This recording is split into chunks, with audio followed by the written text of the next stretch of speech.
Hey everyone, in this video I'm going to show you how to change your form background color in Indition Forms, Contests, and Surveys. To change your form background color is actually really simple.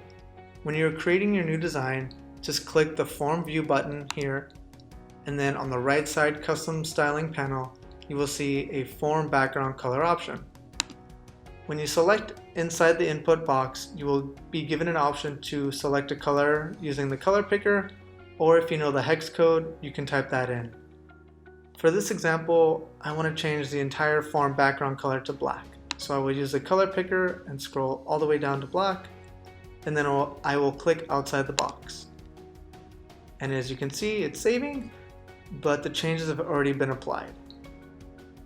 Next, we can go to page view to just verify how it would look when it's being rendered onto a web page. And there you have it. The entire form background color has changed to black, and you just learned how to change the form background color in Indition Forms, Contests, and Surveys. Thanks for watching.